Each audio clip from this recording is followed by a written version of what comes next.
Bonjour à toutes et à tous, on se retrouve aujourd'hui avec un invité exceptionnel et un jeu qui ne l'est pas moins. Bonjour Léandre. Bonjour. Léandre Proust, c'est l'auteur de Clash of Decks, le petit jeu que j'ai entre les mains. J'ai 3 petites boîtes de Clash of Decks.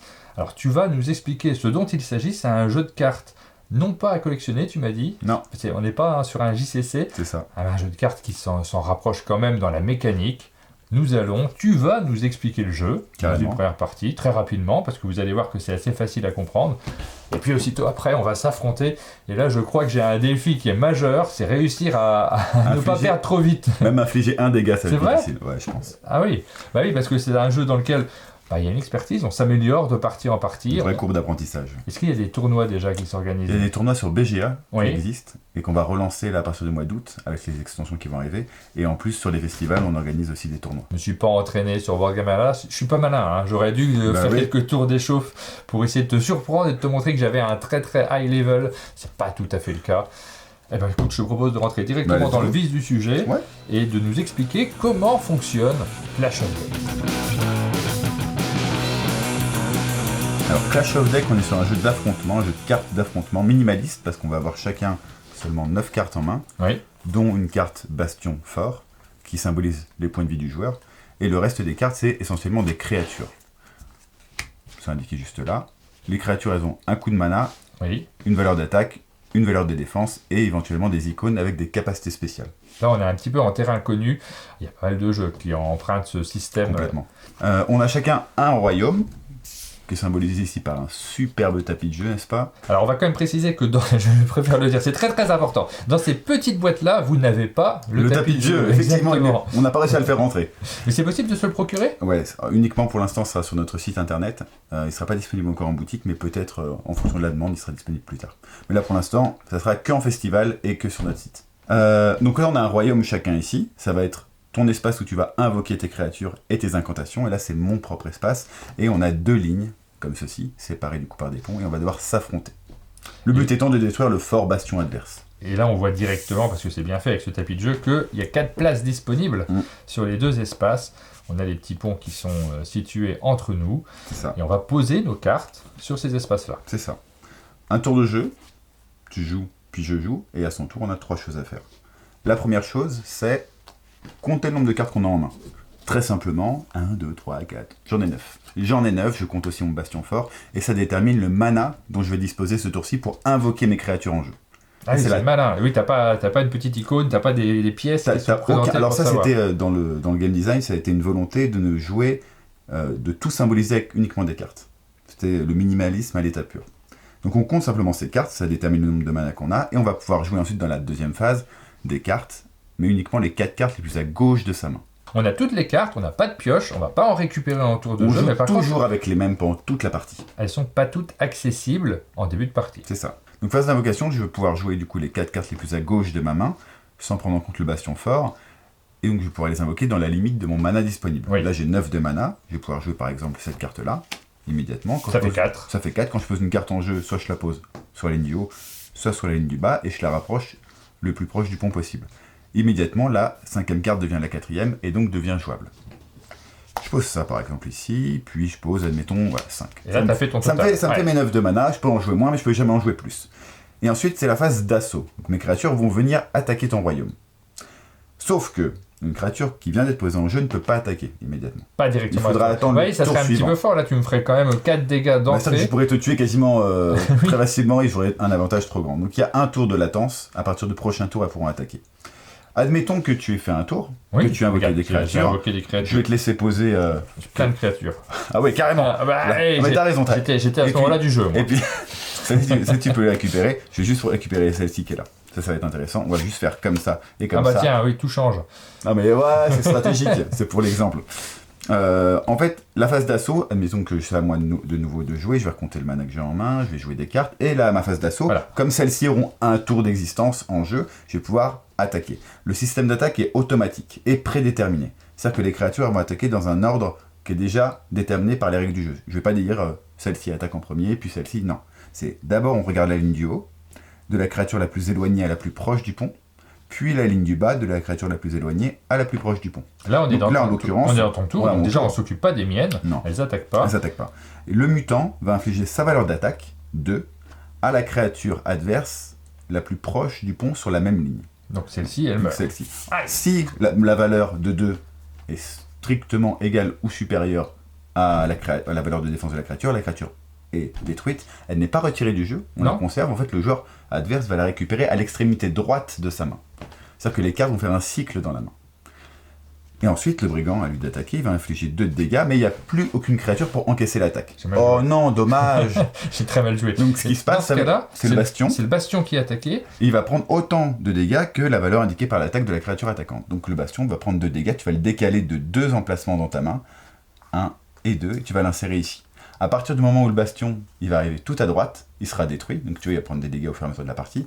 Il sera détruit, on le retournera côté fort, on le replacera tout à gauche, et si le fort arrive de nouveau tout à droite, là tu as perdu la partie. Et vous voyez, ce système de points de vie est dans notre main, c'est super original, puisqu'on n'a pas de décompte, on n'a pas de jetons. Tu t'es servi de la main pour avoir à la fois un jeu qui est minimaliste, et en même temps un système qu'on n'a pas vu ailleurs, c'est assez malin.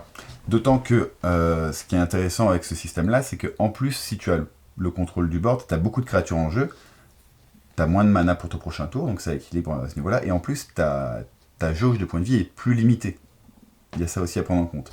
Et c'est un jeu où il ne faut pas forcément se concentrer sur la destruction des créatures adverses, parce que dès que je détruis une créature adverse, en fait, je redonne un point de vie à l'adversaire, et je lui redonne un de mana. Donc il va falloir trouver une faille à un moment donné pour essayer de détruire le bastion fort. Oui, bah ça, je ne l'ai pas compris tout de suite. On a fait une partie qui a dû traîner un petit peu en longueur au départ quand on a essayé de comprendre le jeu, jusqu'à ce que je réalise que peut-être il fallait laisser des créatures chez l'adversaire pour pouvoir l'attaquer plus facilement.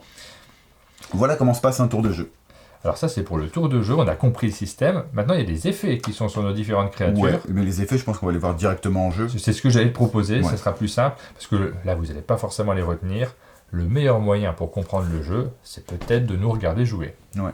On est prêt ? Bah, on va reconstruire nos decks, je te laisse les refaire parce qu'il y a des decks qu'on peut drafter en début de partie, c'est ça ? Tu as 3 façons de construire un deck.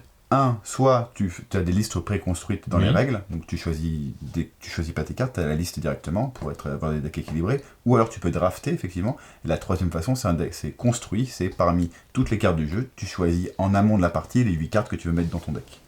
Et là, tu vas me proposer un deck préconstruit. Préconstruit, je vais te faire une petite salade pour m'avantager. Alors c'est bon, on a nos decks qui sont préparés.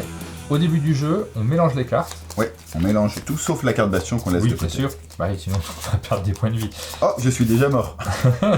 Non, on la place au début. Donc là, on peut connaître les cartes de l'adversaire, on ne sait pas leur ordre. Le premier joueur a 6 points au départ. À 6 points de mana seulement, c'est pour compenser l'initiative dont il dispose. Si j'arrive à gagner, ce serait assez exceptionnel. On est d'accord qu'il y a un enjeu de 1 million d'euros, il y a quelque chose comme ça. Facile. Franchement, si tu gagnes... Tu gagnes. On n'a pas défini avant, mais c'est vrai qu'il y a peu de risques. Normalement, je ne vais pas l'emporter. Je vais essayer de faire bonne figure. Mais le but, évidemment, c'est que vous compreniez comment le jeu fonctionne. Peut-être vous pouvez commenter les éventuelles erreurs que l'un d'entre nous va commettre. On ne sait pas. Oui, que l'un d'entre nous va commettre. Non, pas du... Il y a un avantage à être premier ou deuxième joueur ou pas du tout ? Il y a un petit avantage à être premier joueur parce que tu vas avoir des créatures directement le deuxième joueur va être obligé de répondre à l'agressivité du joueur. Et s'il n'arrive pas à gérer avec des créatures qui ont des capacités spéciales comme Rage pour réagir directement et les détruire, l'autre joueur va pouvoir directement infliger des dégâts dès le deuxième tour. Donc ça, c'est l'avantage, en fait. Le deuxième joueur va devoir jouer en réaction. Alors, tu me laisses le... Je te laisse premier joueur. C'est cadeau, c'est moi qui regarde. C'est vraiment sympa. Je suis premier joueur, je suis content. Tu as 6 de mana, et tu peux jouer dans les 4 cartes les plus à gauche. Eh bien, je vais placer cette carte de valeur 3, que je vais placer ici. Okay. Et je vais ensuite placer...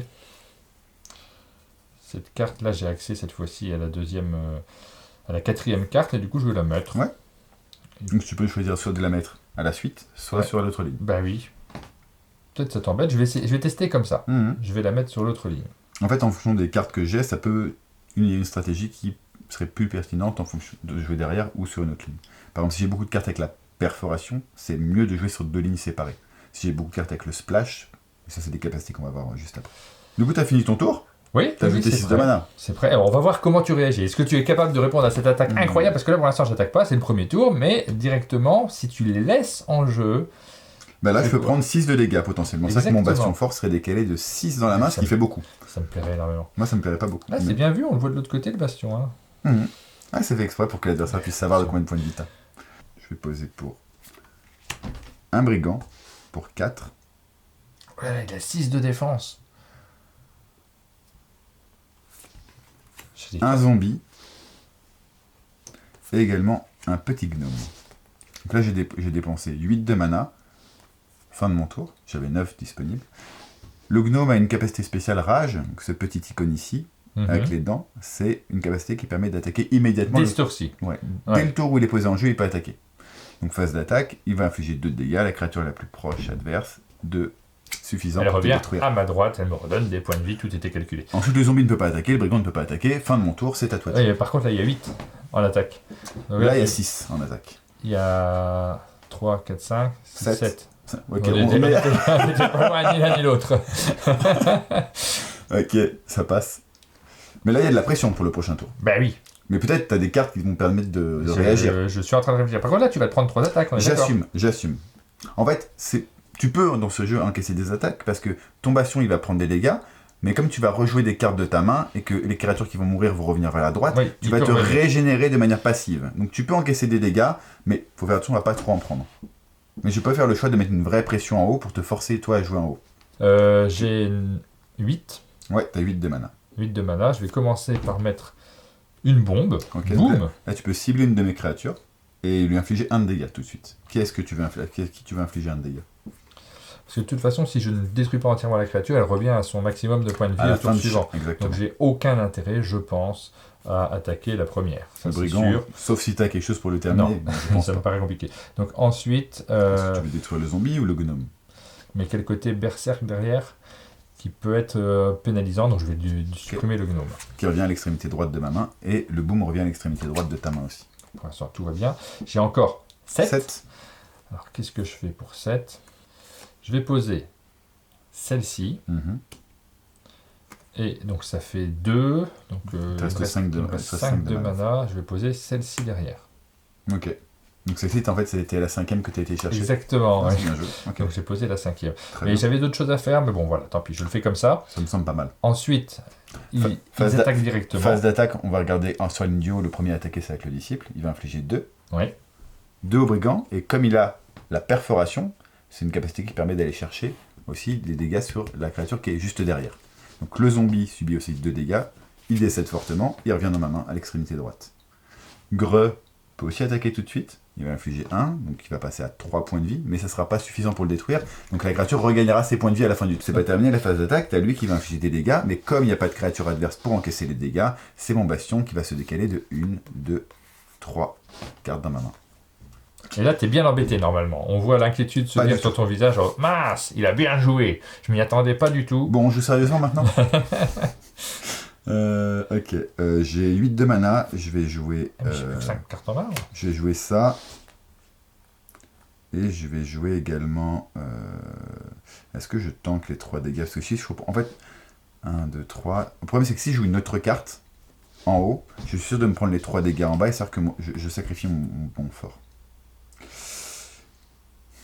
Je vais mettre le vortex pour tanker, ici, simplement.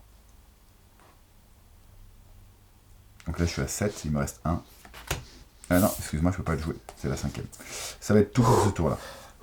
J'ai eu peur, hein. J'ai juste le mutant qui va pouvoir attaquer d'abord en premier. Oui. Donc là, il se déplace. Il se déplace parce qu'il a le sprint. Le sprint, c'est une capacité qui permet de gagner plus 1 d'attaque quand il attaque. Un point d'attaque, j'ai dit point de vie, c'est un point d'attaque par créature par-dessus lesquelles il va passer. Donc on le déplace le plus proche du pont et on compte le nombre de créatures par-dessus lesquelles il est passé. Donc là, il inflige 3 dégâts en perforation, et donc il va infliger 3 dégâts au greu et 3 dégâts en perforation au disciple. Les 3 vont fortement décéder. Tu vas pouvoir remettre les 2 dans l'ordre de ton choix à l'extrémité droite de ta main. Comme ça. Ok.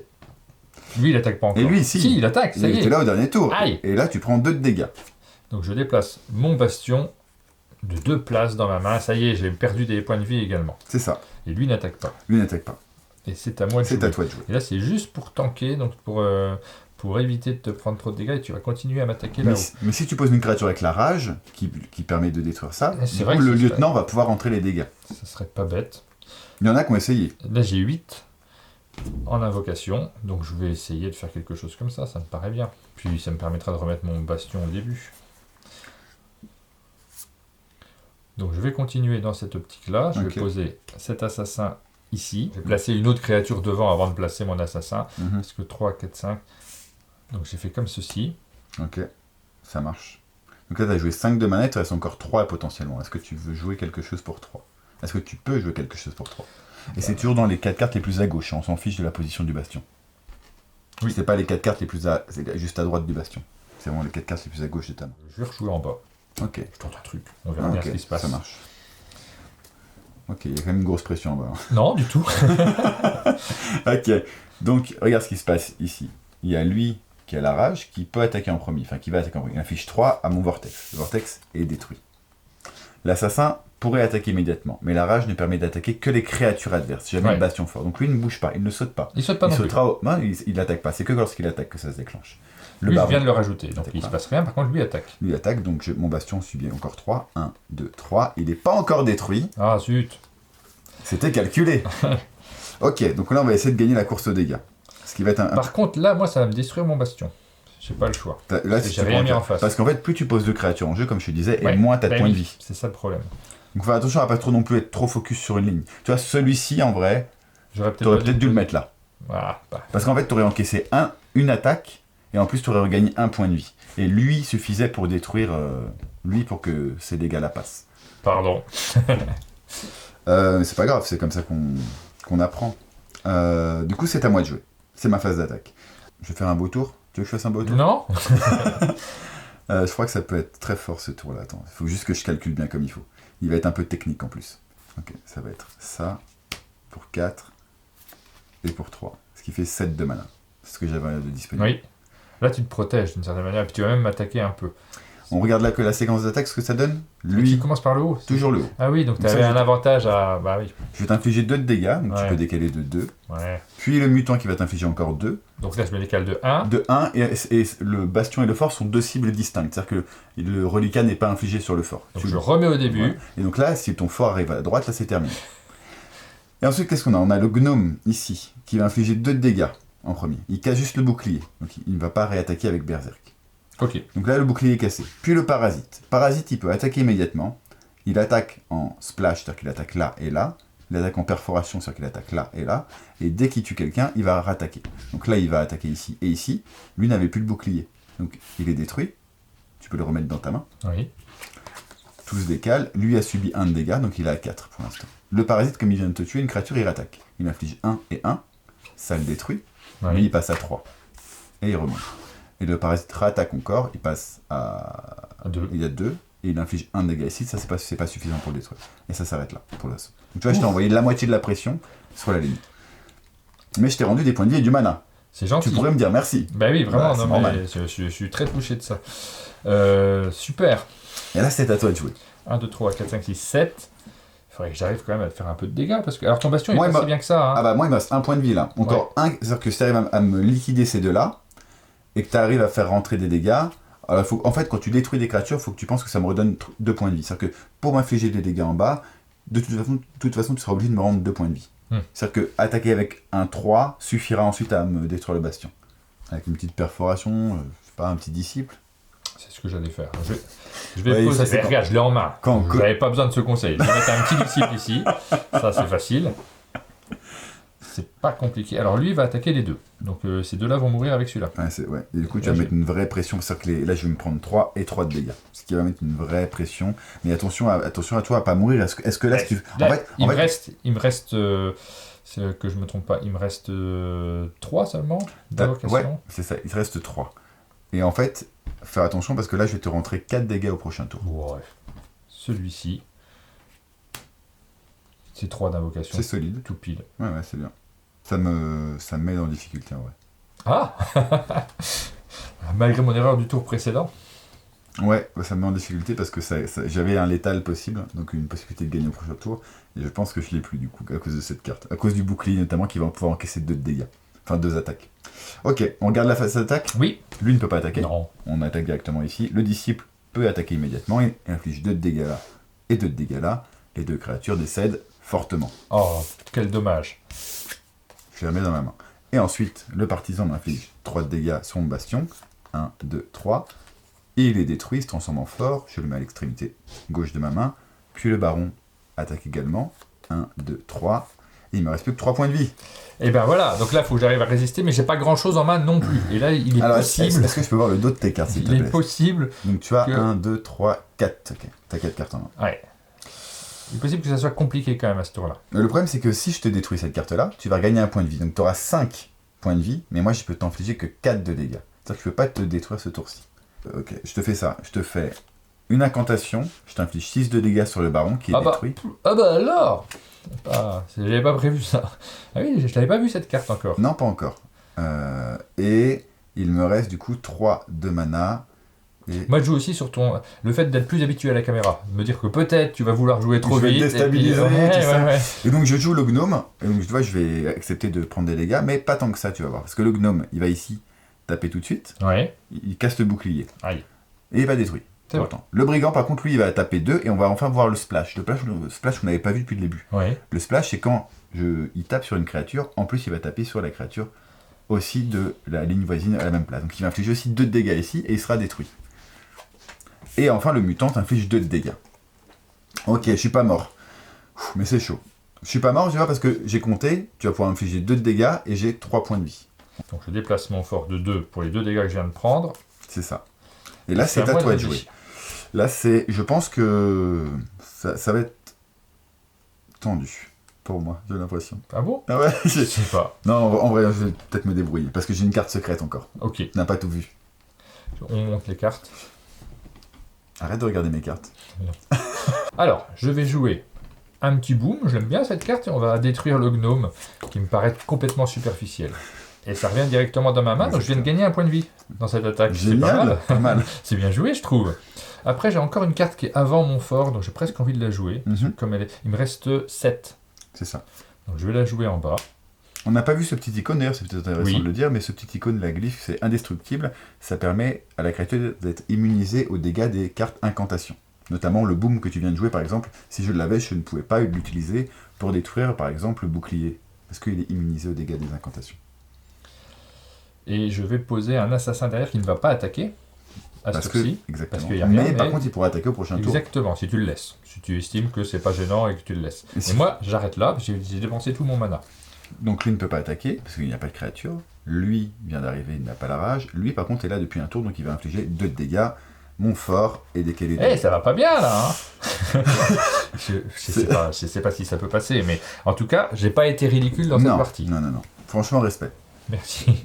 J'ai 7 de mana, et je vois que tu as 1, 2, 3, 4, 5 points de vie. Oui, c'est 4, mais après... Ce qui est donc pas suffisant. Mais... Ah, je sors mon ultime combo. ah, t'es en train de me dire qu'il aurait fallu que je mette une défense? Peut-être. Je sors le Vortex. Ouais. Ah oui. Qui donne les petites flèches sur les côtés, c'est-à-dire que la créature elle-même ne possède pas cette capacité, mais elle l'octroie aux éventuelles créatures adjacentes. Et t'es en train de me dire que tu vas me faire 5 dégâts, c'est ça? 6. Parce que là où c'est fort avec le Vortex, c'est que regarde, ça sert 2 fois. Le brigand, je joue que ça, hein, je peux me permettre de jouer. En fait, ça serait contre-productif de détruire des créatures, parce que ça te redonnerait des points de vie. Donc je vais pas le faire du tout. Ah, j'ai les 5, c'est dommage. Je vais juste faire ça. Le brigand va avoir, donc le Vortex, il va sauter par-dessus ses créatures alliées, il va gagner plus 1 d'attaque, il va t'infliger 3 de dégâts. Et le mutant, alors il le possède déjà lui-même, mais s'il ne l'avait pas eu, il l'aurait quand même eu. Il passe par-dessus le brigand, il t'inflige aussi 3 de dégâts, et là tu as perdu. Ouais, et c'est très bien qu'on voit le... Parce que là, j'ai pas anticipé. Le Vortex, je l'ai vu passer dans la partie, je savais que tu l'avais, j'aurais dû réfléchir. Je l'avais utilisé en bas pour tanker une fois les dégâts. Exactement, donc j'aurais dû anticiper un tout petit peu. Ceci dit, quand on arrive avec un jeu de cartes qu'on a construit, on monte ces cartes au début à l'adversaire. Oui, complètement. Au début de la partie, on connaît exactement les cartes de l'adversaire, la seule chose qu'on ne sait pas, c'est l'ordre dans lequel elles vont arriver. Donc c'est un peu stratégique, il va falloir essayer d'anticiper ce qui peut nous arriver. J'aurais pu le savoir, mais je découvre un peu le jeu, donc je n'ai pas anticipé plus que ça. Dans un autre contexte, je pense que tu aurais pu jouer au tour. Ouais. Voilà, c'est une première partie de Clash of Decks. Vous avez vu un aperçu de comment le jeu fonctionne. J'ai pu gagner quand même. De l'aspect. J'étais en train de... J'ai un peu transpiré, ouais. C'est un peu de poudre, s'il vous plaît. On vous a montré juste une partie, ça vous permet d'avoir une bonne idée du fonctionnement du jeu et de toute sa richesse. On va rapidement signaler le fait qu'il y a plusieurs boîtes à l'intérieur. On ne va pas s'attarder sur le contenu de ces différentes boîtes parce que nous allons enregistrer une seconde vidéo dans laquelle, là, pour le coup, vous allez voir en détail non pas le contenu, mais la richesse du jeu, les différentes extensions, l'histoire du jeu aussi, c'est important de revenir dessus. L'histoire, le modèle économique aussi qui est autour, qui est très atypique, mais ça on va pas spoiler. Et puis c'est essentiel pour les gens qui s'intéressent à un jeu de cartes. Alors, je n'ai pas le mot, donc c'est pas à collectionner, c'est pas évolutif parce qu'on a pas le droit de le dire, mais c'est quand même un jeu de cartes qui évolue. C'est ça. Et un jeu, parce que le terme évolutif, en fait, il est déposé, tu m'as dit. Ouais, c'est ça, voilà, on n'a pas à l'utiliser. Donc c'est un jeu de cartes d'affrontement pour 2 joueurs. Exactement. Dans le type de tout ce qui peut être Magic, Pokémon, etc., Yu-Gi-Oh! Mais il n'y a pas de cartes à collectionner. C'est-à-dire que les paquets, quand on achète un paquet, on sait exactement ce qu'il y a dedans et tous les paquets submersion auront le même contenu. Un grand merci Léandre pour nous avoir expliqué le fonctionnement de ce jeu et nous avoir fait une démonstration magistrale parce qu'en face de toi, il y avait quand même de la répartie, quelqu'un qui était prêt à en découdre. Nous, on vous donne rendez-vous dans cette deuxième vidéo pour explorer le jeu plus en détail. À bientôt. Salut.